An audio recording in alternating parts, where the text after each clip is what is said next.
Welcome back to the channel, guys. Today, I've got something special for you. I'm back with Yasu from BEFORWARD for a video explaining to you guys the A to Z process of how to get a car exported out of Japan and what that entire thing looks like to finish, to over in the USA. And we are at one of their storage yards, and this place is cram-packed. We've also got Masato over there. Hey, Masato. Good to see you again. Yes. So today what we're going to do is we're going to show you just how big BEFORWARD is. We're going to show you some of the cool cars that are here and check out some of them that are sold. And a lot of the cars in this corner are actually heading over to the USA. So we get to see some cool, imports or exports there. And just in general, get a good idea of everything. But Yasu, could you explain to everyone, what's BEFORWARD? BEFORWARD was incorporated in the year 2004 by Hironori Yamakawa, who is our director and the owner of the company. And we sell to 2.5 million customers. Last fiscal year, we sold about 166,000 vehicles. 166,000? Yeah. Wow. Yeah. That's good. So for anyone wondering, you guys are pretty much, would it be safe to say the biggest car exporter of Japan? Yes. Yeah. For sure. Definitely. One of the biggest. And you can purchase through BEFORWARD and get it exported to anywhere in the world, providing they allow you to import a car, right? Yeah. Fantastic. Yeah. Awesome. Well, let's go and have a look and check out some of these cars that are heading over to the States and see what we can find. I think we should definitely start with a 34 Skyline. This thing looks amazing. It looks like a GTT. No, it looks like a GT. Don't see the little center console thing on the dash, but it's got TEs. It looks like it's got GDR Brembo brake upgrade. And then, are we allowed to pop the hood? Yeah. Let's have a look. Oh, we got a turbo RB25 Neo in this. Interesting. The plate says it was previously a DE, so it's had a full turbo swap. Very nice. And this one's ready for export, right? So how long before this one will end up getting onto a boat? About 2-3 weeks on average. 2 to 3 weeks on average? Depending on where the destination is. Yeah. Because and then when the cars come here, they've got to go through an entire process of like being cleaned and everything. Yeah. And why do these cars need to get cleaned? For the North America, especially Canada and the USA, they're very strict about the quarantine. Quarantine. Quarantine, yeah. So they clean underneath, clean all the dirt and seeds. Yeah. As well as the inside. Okay. Yeah, so we do not see any dirt on the floor. Okay, so like the carpets have to be vacuumed and everything like that. And you guys do all of that as part of the exporting service, right? Yeah. Interesting. Yeah, this looks like a really nice tidy 34. I think whoever's going to get this is going to love it. It's amazing. This is very nice. Yeah, clean interior. Beautiful. Yeah, as you can see, everything's been all the carpet's been cleaned. Seats have been cleaned. Quite nice. Got ourselves an S15 here. Let's go straight for the goods. Nice, so it's a DE. Looks like factory manual. Nice. This is actually in really good condition. Struts look good. Nothing sad in the corners there either, which is great. It looks Nothing too bad. doesn't it? The headers are definitely aftermarket, those ones. Nice stainless ones. Yeah. This looks like a good one for a turbo swap. Look at that. It's got an old Bride, like an old Zeta. Dig that. Momo wheel. This is a super common thing on all the S15s. Just tap that back up there, she'll be right. Beautiful. It looks like it's even got the turbo brake upgrade on there. Not bad. Aftermarket taillights with a nice little kind of duckwing there. Nice. There's a lot of other cars here. There's a beautiful Crown.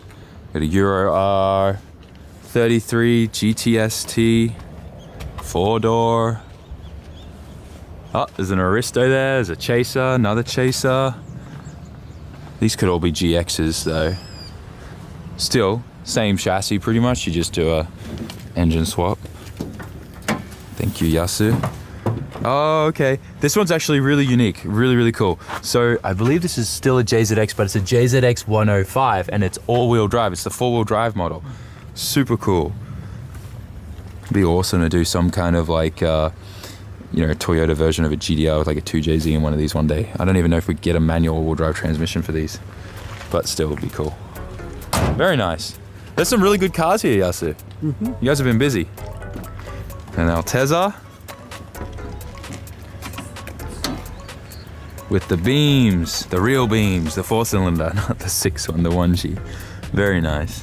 This is a clean one too. Dang. Very cool. Yeah, like not even aftermarket headers, all stock, heat shields, everything's still there.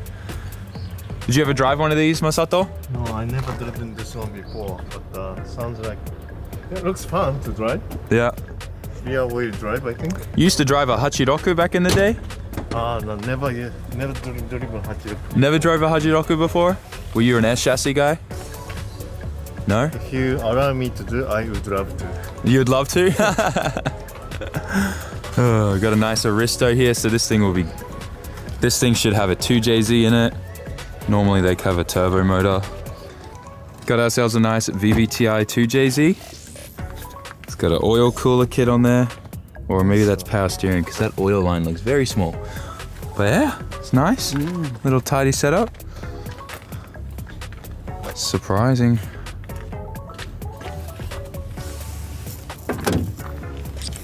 There's a lot of good cars here. There's Mitsubishi. I think this is a GTO. Look at this. Starlet. Kawaii. Yeah, these things are cute. Very cute. Kawaii desu ne.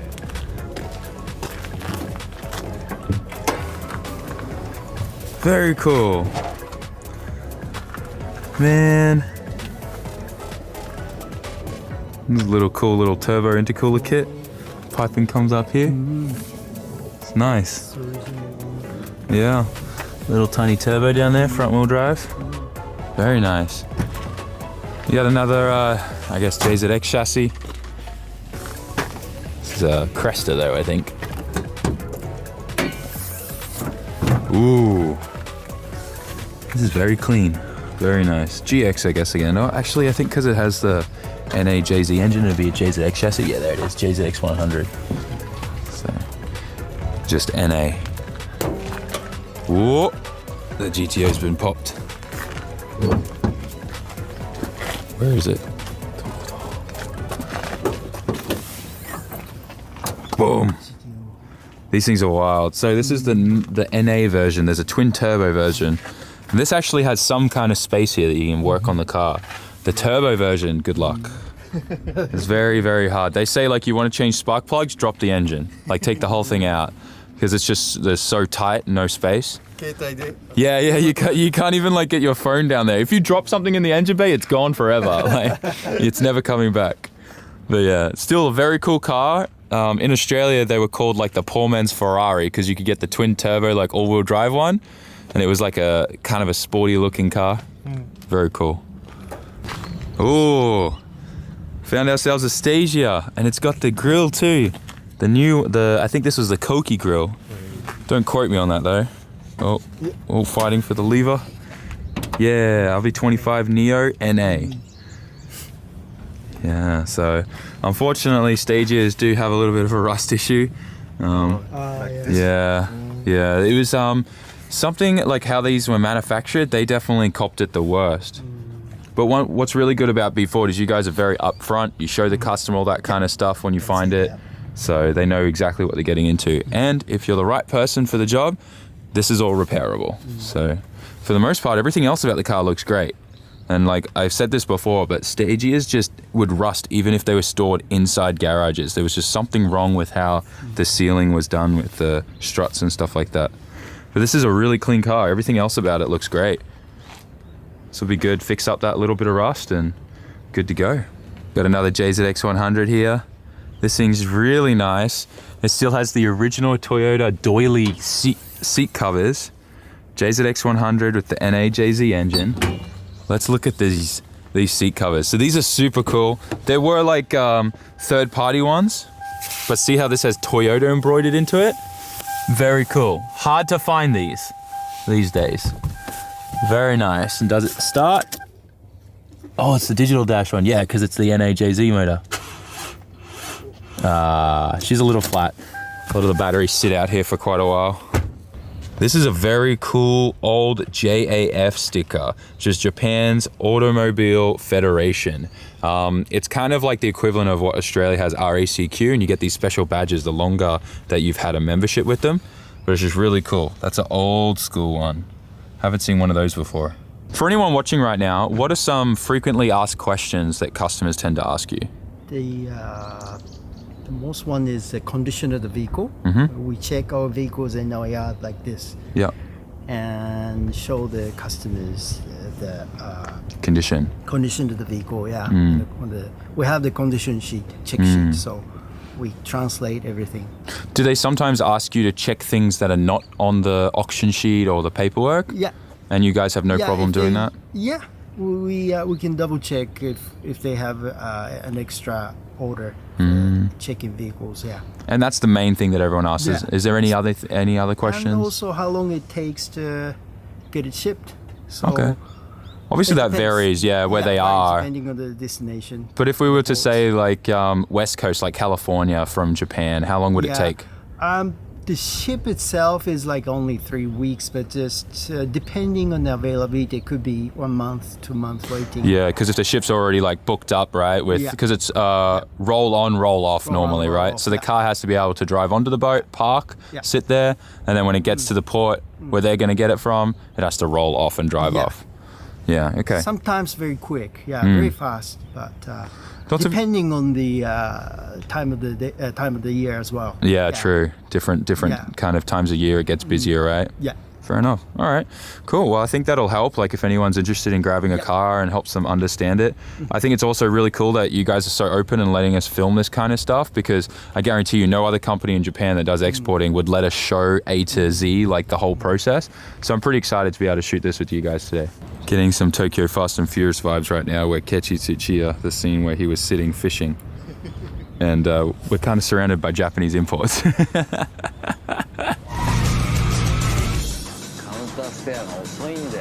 So we've just seen all the cars waiting for export, but before they can go on the boat, one very important step has to happen first.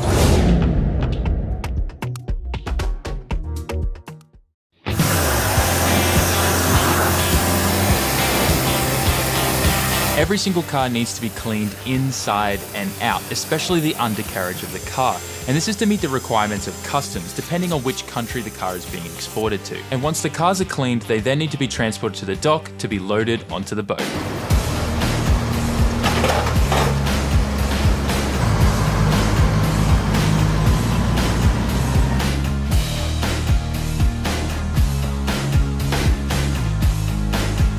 From here, the cars will be driven onto the boat, and typically the service used is called RORO, or roll on, roll off. The cars will be tightly packed together just like a good game of Tetris, and they will patiently sit on the boat until they reach their destination. But before that happens, there's one last important step that needs to happen, so let's go back to Japan.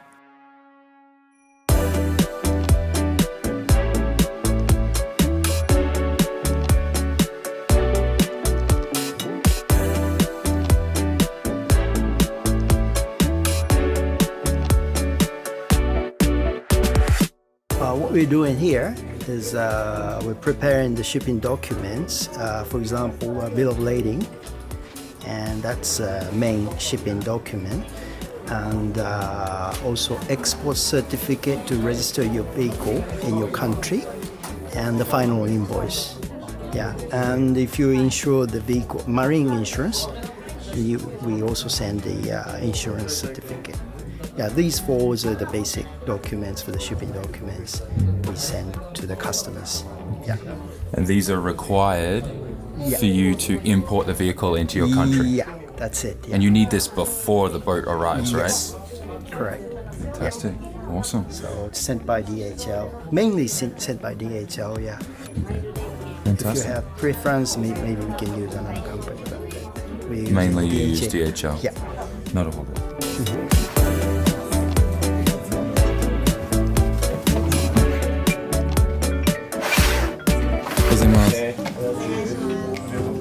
So now that the documents are on the way and the car's on the way, all that's left is for the documents to arrive at the destination before the car arrives. After a few weeks, the shipping company will notify you when the car will be ready for you to pick up at the port.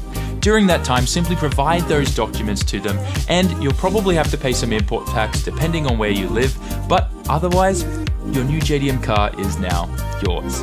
You're still gonna have to go to Department of Transport to register the car and everything, but I think you all have it from here.